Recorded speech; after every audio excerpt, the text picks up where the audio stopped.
consciousness. The guides offer powerful insight for mental, emotional, and spiritual growth at this critical tipping point for humanity. The message is clear. We must change. We have the power to raise our vibrational energy individually and collectively before it's too late. I am Lois Herman, author of the best-selling Chronicles of Hope series and host of the Inspiring Hope radio show at WSMN.live or 95.3 FM. You can find me at loisherman.com or chroniclesofhope.net. The views and opinions of the following show do not reflect those of WSMN, its owners, and/or associates. Welcome to Inspiring Hope with Lois Herman, a leading expert in professional coaching, clinical hypnosis, and energy clearing. Lois is an award-winning author of Chronicles of Hope. She has decades of experience in advanced hypnosis techniques, has conducted highly effective success coaching programs that have helped clients discover ways to achieve success, empower themselves, their families, as well as holistic practitioners to expand their practices. Get ready to be empowered with your host, Lois Herman. Good morning and welcome. Welcome to Inspiring Hope. I am your host, Lois Herman, and I'm here to inspire you with positive messages and celebrate people who are making a difference in our world. When we focus our thoughts and energies on truth, honesty, and integrity, we create powerful shifts that cause us to be more positive and peaceful. And today, in this show, we speak with a very special and important guest. This famous person made a huge impact on society at the time he walked the earth 2,000 years ago. His messages have lasted long beyond his physical life and have inspired many people throughout history. Jesus has been someone that we call on for guidance, healing, and comfort. He's been with us throughout our lives and will stay with us for the rest of eternity. In the Chronicles of Hope series that shares the channeled messages of the collective, this meeting, this conversation with Jesus was extremely memorable. His heartfelt energy had a profound impact on me as he inspires so many on a regular basis. At this time of extreme confusion and division in our world, many people are asking, what is going on around us? What has happened to our lives? What would Jesus do? I was honored to be able to personally ask him questions and receive his answers to bring us hope at this critical tipping point for humanity. Many are awakening to the reality that there is a battle of good versus evil being fought all around us. Those with eyes to see, ears to hear, and hearts to know recognize that dark, controlling forces are inflicting considerable dissension and disturbance among our people. Much as the Romans enforced their brutal totalitarian rule over the innocent ones at the time of Jesus, we are experiencing similar situations in our world right now, on a much broader, global scale. It's important to listen to these messages from Jesus so that you may hear his wisdom and do what you can to bring peace to yourselves and to humanity. Andrew Pirelli is joining me again to read the voice of Jesus as I conversed with him in this session almost 4 years ago. So much has come to pass in our lives since that day, and many things are starting to make even more sense. We must hear the call. We must listen, wake up, and take action.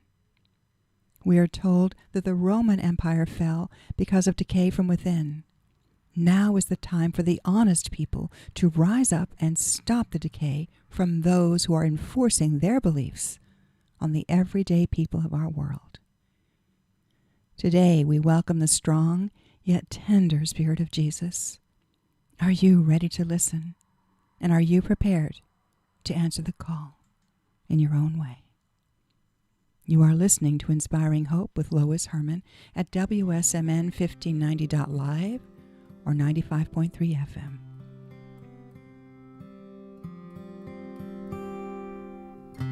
I, the Lord of sea and sky, I have heard my people cry, all who dwell in darkness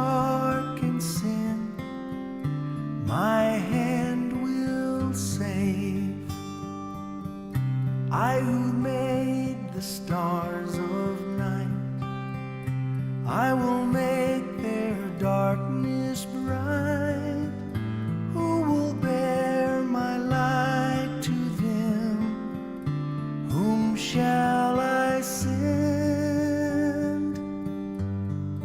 Here I am, Lord. Is it I, Lord?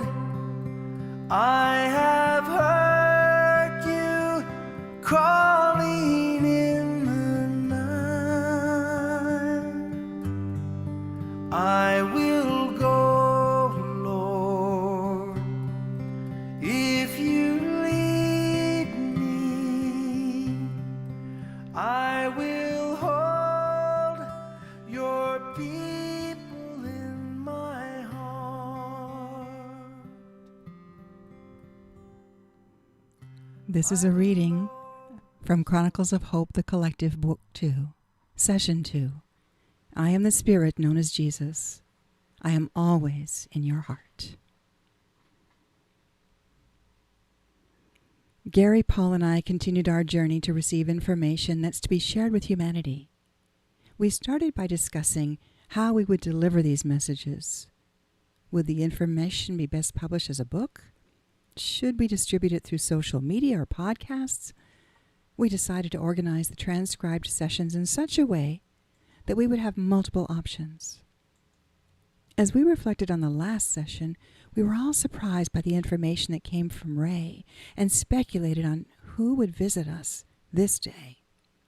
We discussed what questions we would ask. Should we ask how to prepare for the changes we anticipate are coming to Earth? How are we going to inspire hope for humanity? What is our part in helping the world?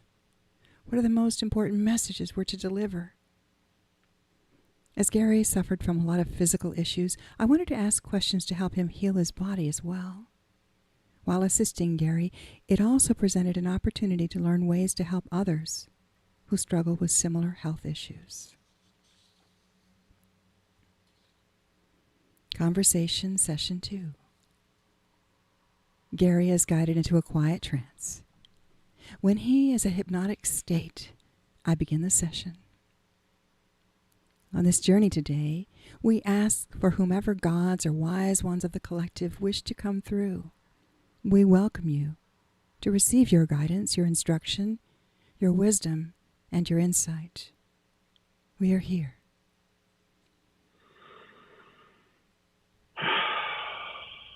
Thank you for calling me. Hello.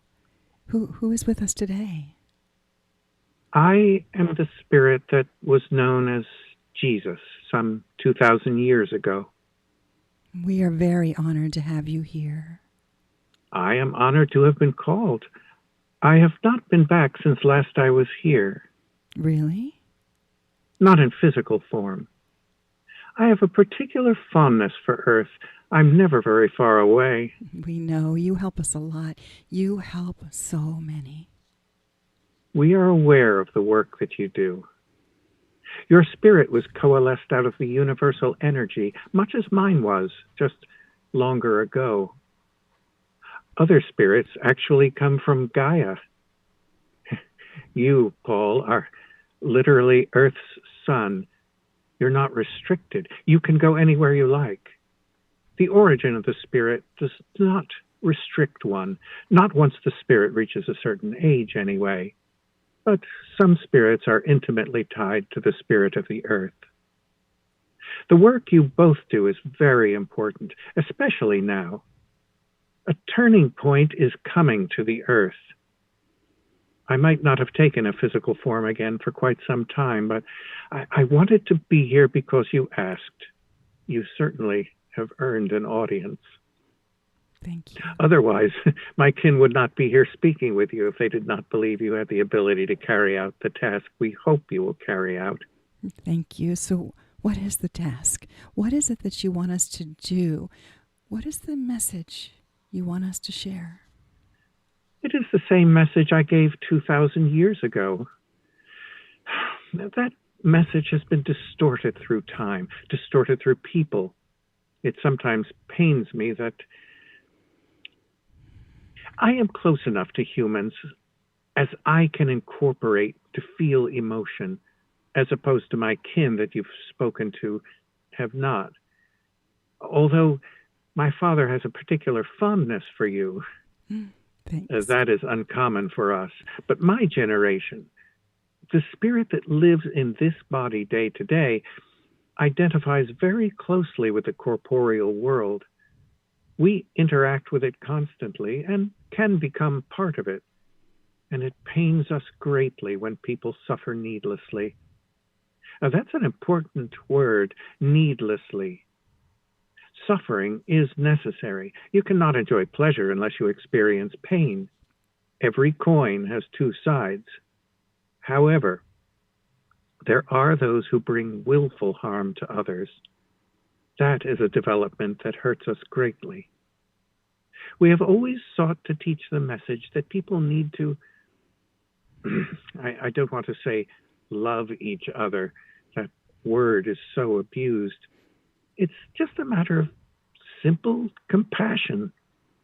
Not all intelligent races have emotion. Some do have a limited amount. Compassion is not a strictly human quality, to be sure, but it is rare in the universe, and it saddens us to see compassion wasted so often. Not all worlds have their own spirit. Gaia is the spirit of this planet and cares for all of you. In some sense, you are all her children. You are all made of her bones. Gaia provides well for her children. There is no real scarcity on Earth. There is enough to go around. It hurts Gaia when her resources are wasted, but there is enough. It is not necessary that people take more than they need. There is too much greed in this world. What ultimately brought down the Roman Empire, arguably one of the strongest civilizations, physically strongest civilizations, they lacked quite a bit in morals toward the end. What ultimately brought the empire down was not attack from the outside. It was decay from within, to the point that they no longer even had the will to defend themselves. There are civilizations that have avoided that problem. The Anasazi of the American Southwest, they literally evolved out of the need for corporeal existence. Some civilizations were simply destroyed from the outside, like the Incas. They had practices which modern man might have questioned, but they had their moral code and they stuck with it. It's not so much what you say, it's belief in what you say. Pick your frame of reference and stay with it. If you can be true to your beliefs, if you do no harm, that essentially makes you a good person. There are too many people who don't live that way. They do not even believe what they say. There's a reason why honesty has always been a most valued quality. If you cannot be true to your own beliefs, how can you possibly be true to anything? So the message that we give is the message that we have given throughout time, not just in my previous incarnation. That one became more famous than we usually experience. It never ends happily for us. But we've all been through it. Our incarnations as Buddha and Muhammad, many of the great prophets. Not all of them have been my kin. Most of the gods who have been worshipped have been my parents. It's interesting that there have been civilizations that recognize the existence of, I don't want to say, English is a very difficult language sometimes. Words have definitions, and then they have connotations. And it is very difficult to speak literally without being misinterpreted. There have been civilizations that have recognized there are planes of existence beyond the physical, that there are beings such as myself who live in these other realms without necessarily believing that they were gods. These beings had natural superior abilities, just as there are different abilities among your own kind.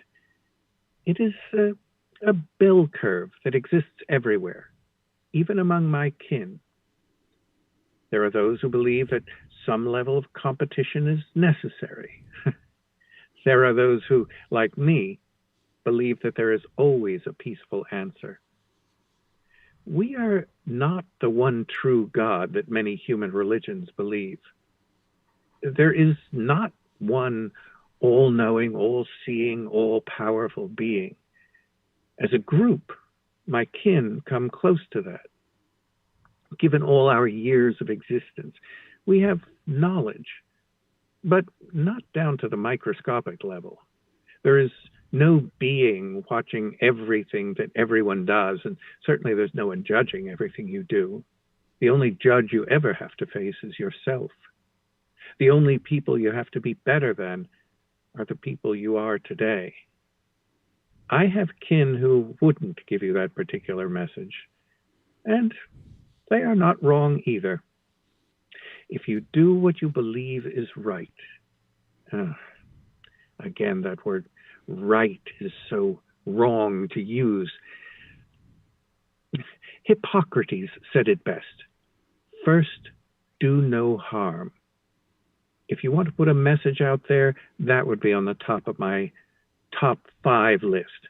First, do no harm.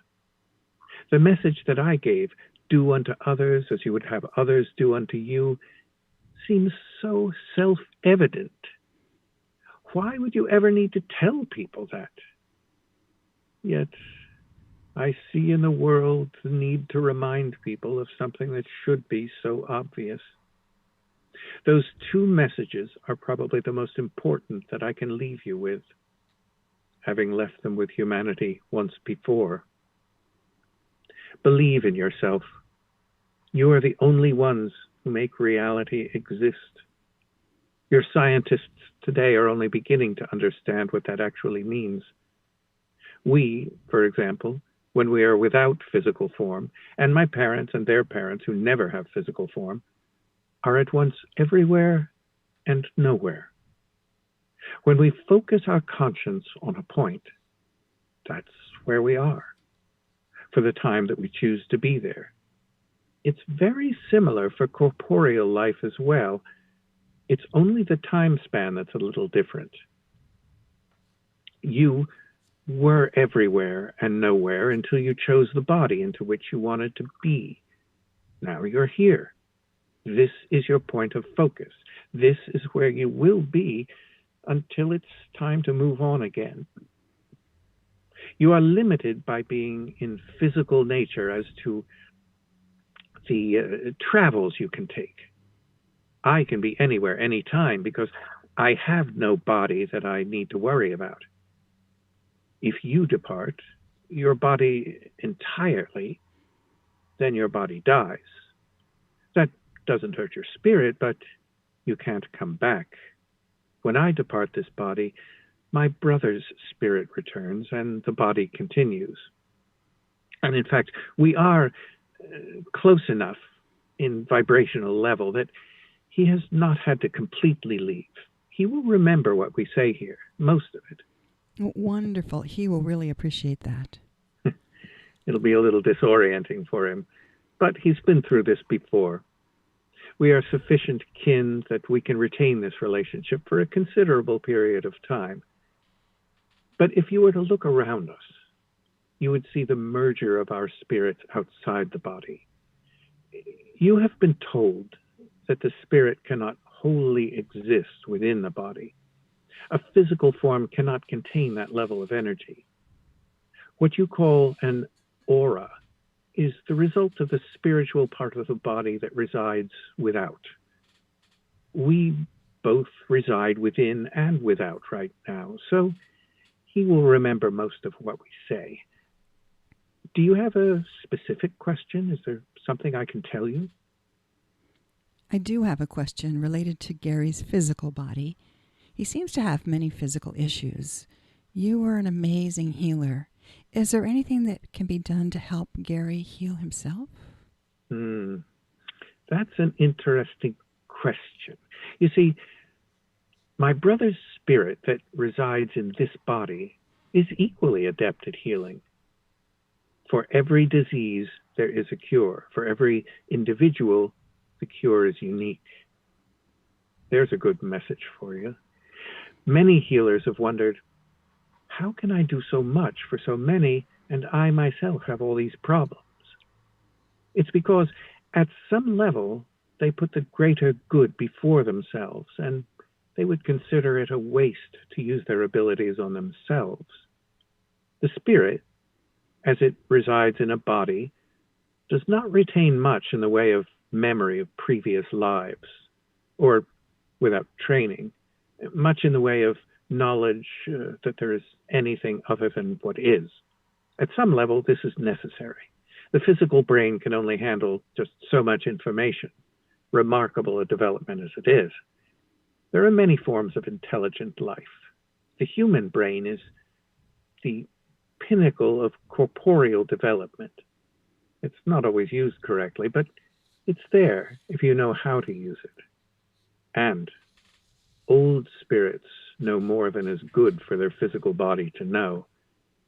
They realize that this is a very tiny piece of existence, especially for an old spirit.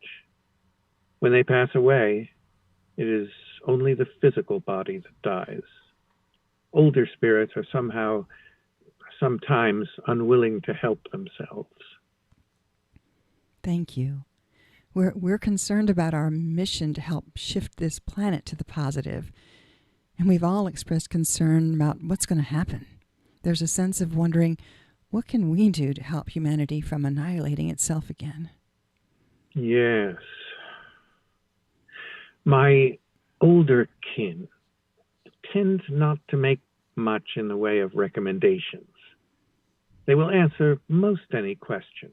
If you were to ask my father, as Ray, how to build an Atlantean crystal generator, he would not tell you, because he saw what happened once before. My parents' parents will tell you even less. They will give you all the history of the universe, but they won't make a recommendation. At some level, I can understand their reticence. There have been times when my kin have interfered, and the result was not what we intended. We are not all-knowing. We cannot predict the future. We see trends and probabilities, but we do not know with certainty what will happen. For that reason, we do not interfere with corporeal beings' development. We do not steer it one way or another because we know with absolute certainty which path ultimately will be best at a macroscopic level for the entire civilization and at an individual level. We make no recommendations. However, my generation, because we can take physical form, the very act of taking that form represents change. Our simple existence, my being here right now, has incalculable changes in the probability timelines.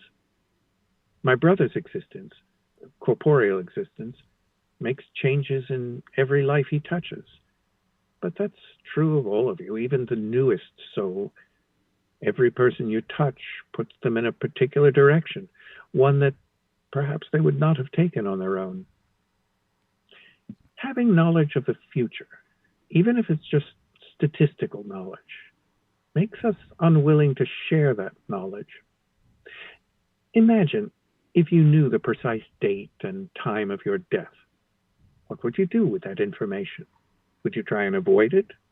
By avoiding it, you may cause it.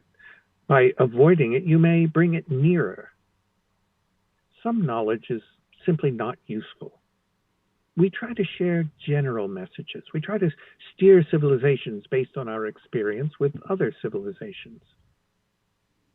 We've been around a long time. We've been on a lot of worlds. We know that certain things will almost always produce a certain result.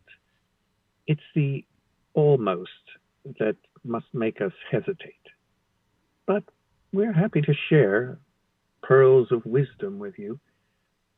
The messages that we have given you, the messages I gave 2,000 years ago, are not so specific that we would be concerned about steering people in the wrong direction. There are a lot of things that I could say that I would not say. But the general messages are really all I can give you. So forgive me if at some point you ask a question that I decline to answer. Thank you. In one of my earliest meetings with your parents' parents, the Unquietus implied that humanity was on a negative trajectory, and there is a choice that is coming.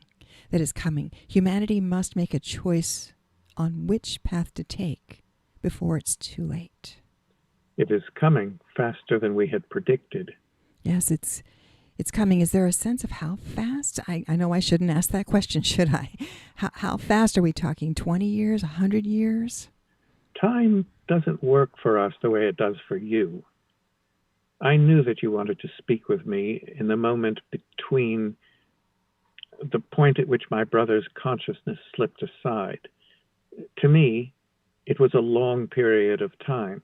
I had to decide and think, did I want to come? It's been 2,000 years since I've taken physical form. That was true corporeal form, as opposed to the sharing that I do now through Gary. Seeing what humanity has done with the messages that I left has made me hesitant to return. You wanted me here, so I came. I hope this message is kept true. We trust you, or we would not be here. But there will be those who will try and take the words you write and use them for their own purposes. We hope you will defend the words, and it will not be easy. No one who has ever brought a world-changing message on any world has ever had it easy, and it usually doesn't end well. We want you to consider that. If you choose not to proceed, we will understand. You do not have to do this. I do understand. I've been through enough in this life and others that I truly feel committed to helping humanity again. We thought you would feel that way. And with your guidance, I feel safe. We are always here with you. I know that. Thank you. I feel that. But there is a limit as to what we can do for you. When Ray reassembled your spirit, that's not entirely in keeping with the tradition of my kin. Not that we object. It comes down to the message that I gave you. If you intend no harm, you cannot do the wrong thing. You will make mistakes. I make mistakes. It's much more about the intent than anything else. Atlantis was destroyed because we made a mistake. Many civilizations have fallen because we made mistakes. All anyone can ever do is the best that they can do. Maybe the best that some can do is better than others. It depends on what they are doing. We all have our strengths. We all have our weaknesses. We all have our blind spots. That's normal, even for us. Don't let the fear of making a mistake stop you from doing what you believe to be right. We've given you that message before. We have to give you the choice, but we know you'll choose correctly, or we wouldn't be wasting our energy here. The important thing is to get people to listen.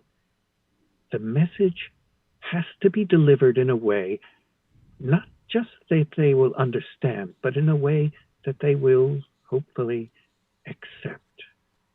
The newer the spirit, the more limited its frames of reference. The fewer lives you've had, even though the memory of previous lives is blocked from you in an existence, the elasticity of thought stays with you. The more lives you've had, the more you've learned, even if the specific memories are not immediately accessible to you. They all can be accessible. We don't typically encourage people to go hunting for them, but even if the specific memories are not accessible, the ability to realize that there is more comes from having experienced more, even if the experiences themselves are lost. Remember that. One of the reasons that Earth is having so much trouble now is that there is such a high percentage of very new spirits. We prefer not to use the term souls. Again, definition versus connotation. Essentially, it is the same thing, the non-physical part of your existence. There are so many new ones, spirits on Earth, that they do not have the elasticity to accept certain things. The problem is, given a small box, once it's full, it's very difficult to... If someone has picked up a bad habit, you can't give them a good habit. You have to get rid of the old one first. This is part of what you do. This is what you have to do on a global level. People have got to unlearn before they can relearn. Many people will accept your message. Many people already know it. Many are simply afraid to be the first one to come up and say, hey, wouldn't it be nice to be good to people for a change? I got nailed to a tree for it. I'm so sorry. Well, it's all right. We know that our lives move on. Physical existence is very fleeting, even if you keep coming back, even if you keep coming back to the same place. The escape hatch that is death is actually a good thing. An old friend of mine once said, immortality consists largely of boredom. For a physical existence, that is more true than for a spiritual one.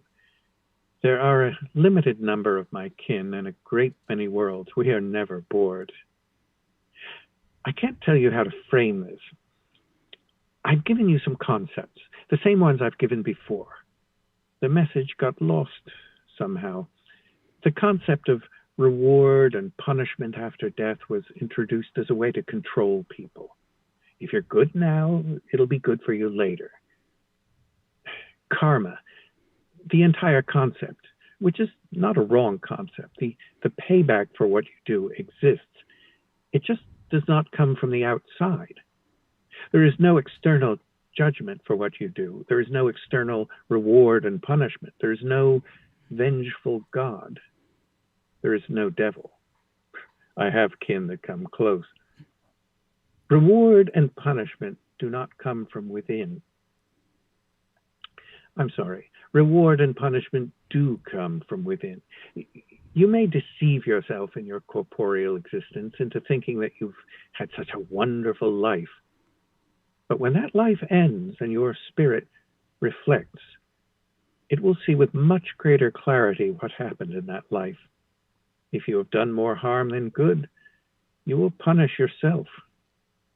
There are spirits who have done such harm that they have dissociated themselves. They have terminated their own spirits, released their energy back to the universe, never to return. Oh, bits and pieces do return. They all get reused. Nothing is ever lost, but that consciousness, that individual consciousness is gone. That doesn't happen too often, but it does happen. And not just here. It happens on all worlds. The bell curve, given a level of intelligence, there will always be a few at each end. One hopes it is an even balance. On Earth, it may not seem this way to you, but the bell curve is actually skewed more to the positive. Positive, negative. There are fewer people who do more harm than there are people who do more good. It makes one wonder why things are so skewed to the negative. It's a question that my kin have pondered. It seems that the voices of people who do more good than harm don't seem to attract the attention of the people in the middle. And the voices of people who do more harm than good seem to be heard more clearly. This is a conundrum that in billions of years we have not resolved. We're not sure we could do anything with that knowledge if we did. It is not that we have rules, but we have traditions. You need to make known the voice of the people who do more good. They need to be heard. It's easy to complain when something goes wrong, and also very easy to say to yourself, that was nice, and move on. Pointing out when somebody does wrong seems to be easier than congratulating somebody on having done right. That's a good message for you. Speak the compliment aloud. It's important to let people know when they've done well. A system based entirely on punishment without reward can never work. Whenever you must say something to somebody to correct an action, try if you can to compliment them on a positive action at the same time. One, then the other. You shouldn't have done that, and this is why. Then, thank you for doing this. It was a good thing. It takes the sting out without reducing the importance of the message. That message, I don't know how it got lost. And that's my curiosity. What do you think happened to your messages? How did they get changed? And how do we take what you've learned and apply it differently this time? It was such a simple message. Do unto others. I don't understand where it all went wrong. I think it was timing. I think that there was so much turmoil at the time. See, the bell curve exists, but it's not static. It moves each way. As each new life comes in, as each old life goes out, with every interaction, the curve moves one way or the other. I came here when I did because the curve was moving in the wrong direction, and I think my timing was simply off. Perhaps I should have come sooner. Perhaps I should have waited until the pendulum had swung as far as it was going to. Then maybe I could have pushed it, given it more energy in the direction it needed to go. I came, and when I pushed, the pendulum was still moving the wrong way. I wasn't able to apply enough force to make any difference, and the message was simply forgotten. I'm sorry, it wasn't really forgotten. People still know that message, don't they? Oh, yes, they do. And as a side note, as I interacted with Jesus as channeled through Gary, I was struck by my own emotion of slight confusion. I'm used to experiencing Jesus as a kind yet strong, protective, and supportive guide when he comes to clients during hypnosis sessions. I always feel a loving calmness when he comes to me in prayer or reflection. But in this interaction, he seemed different. He exhibited human emotions of intense sadness and concern. It touched my heart deeply to see him so sad. We have learned in these teachings that human emotions are somewhat unique in the universe and can be very intense. Watching Jesus in human form solidified just how powerful our emotions can be. I know it became a tenet of some religions, do unto others. But there's a case of we say these things because they are good things to say, but the actions do not follow. Not that they haven't done good things. Everybody does good things, but so many deaths have been justified in the name of a God that doesn't even exist. Maybe that's a message. And that's what's happening now with some extreme religious groups. Still happening. Yes, still happening. Death being justified in the name of a God. In my Father's name, who isn't the Father they think. And Paul You said, did such wonderful things when you were in physical form 2,000 years ago. Such wonderful things, and you were treated with utmost cruelty and brutality. Sadly, that is the fate of many a prophet.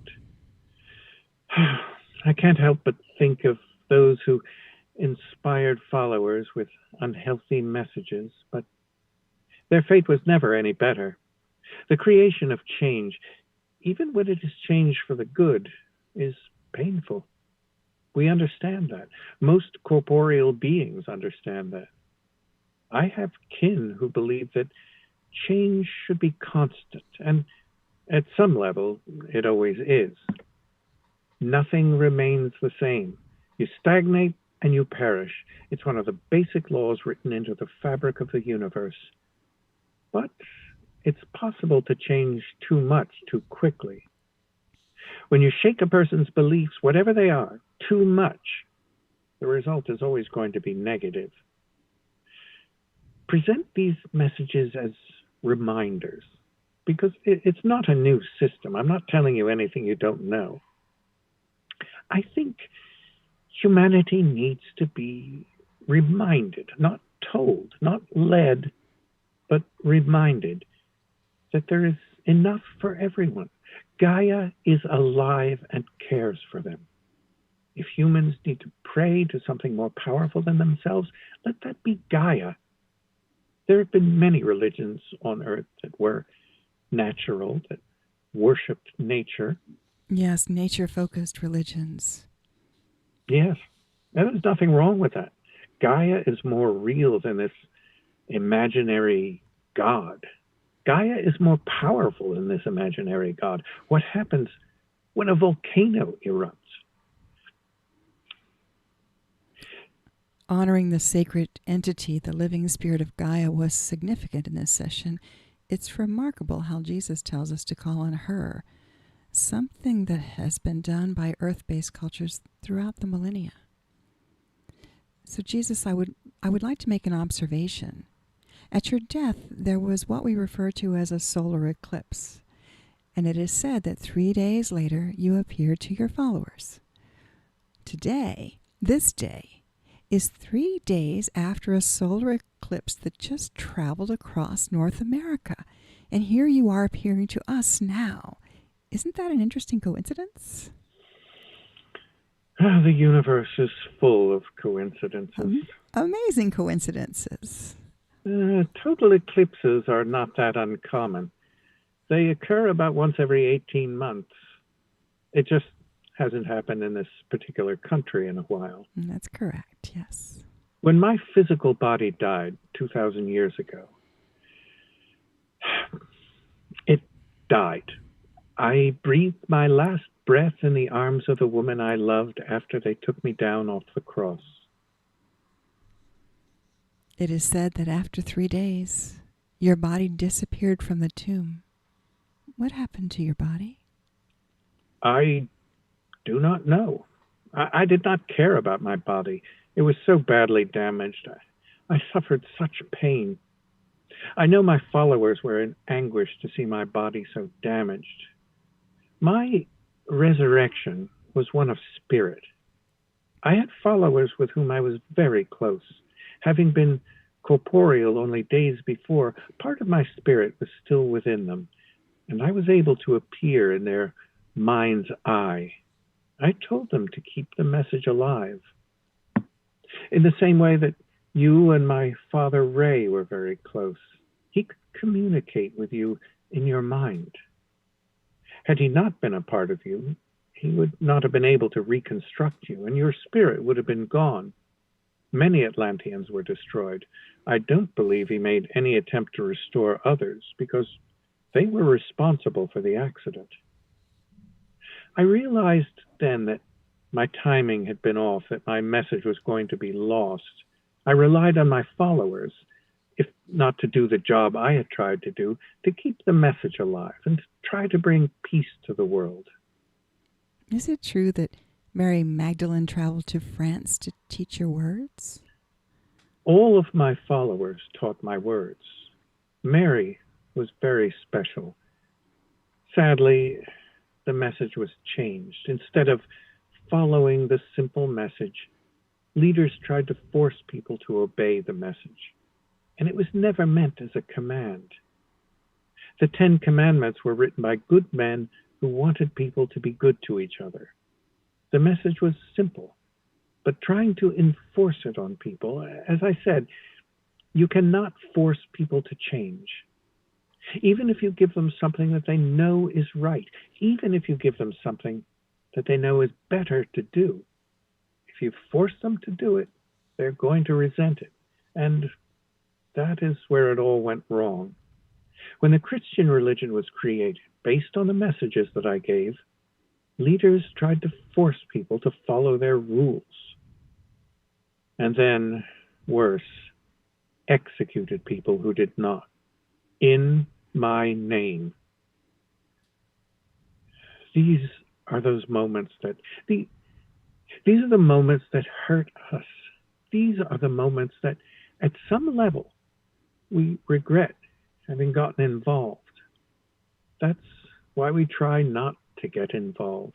Even we, as well-meaning as we can be,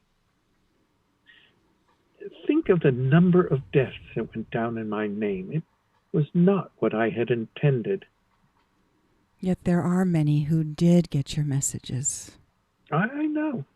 The message hasn't died. It seems to be the negative that always is amplified.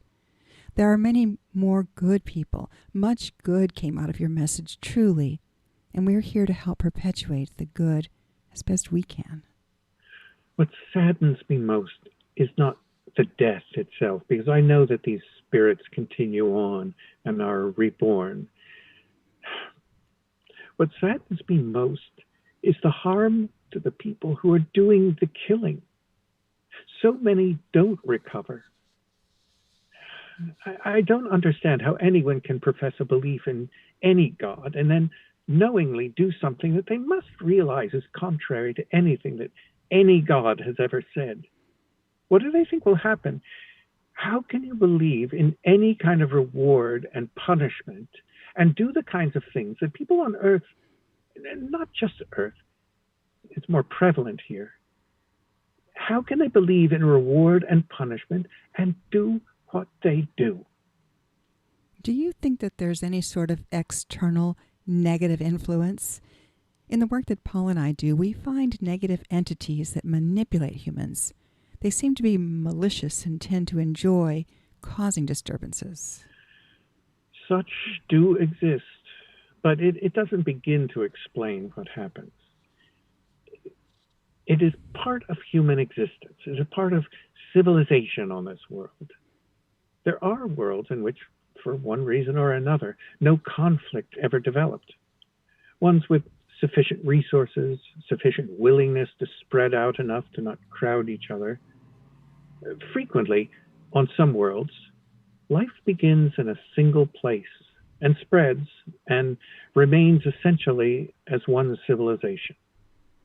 Much of the conflict that occurs is not over a physical thing, although there's plenty of that, but it is over beliefs and ideals. Some people grew up being taught one thing and other people grew up being taught another, and that's fine. Difference and divergence are necessary for health and strength. It's the desire to enforce what you believe on someone else that generates the conflict. It is a concept with which we have a great deal of difficulty. Perhaps it is because we, again, the language fails me, but you don't interfere with free will. No, what I was heading for, my kin are of one kind. We don't have that conflict, which is not to say we don't have differences of opinion, but the fundamental conflict is not there.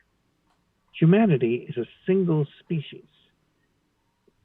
That's an important thing to remember. It's not the case of Homo sapiens versus Cro-Magnon. You're all the same. That should be important to you. You're not fighting aliens. You're all one people. It doesn't matter where you were born. It doesn't matter what you were taught when you grew up. I think some of my kin have thought that a belief in a single God might unify people, but even the major religions that believe in a single God have gone astray and don't realize that it is one God they all believe in. They seem to think that their God is somehow different than the next person's.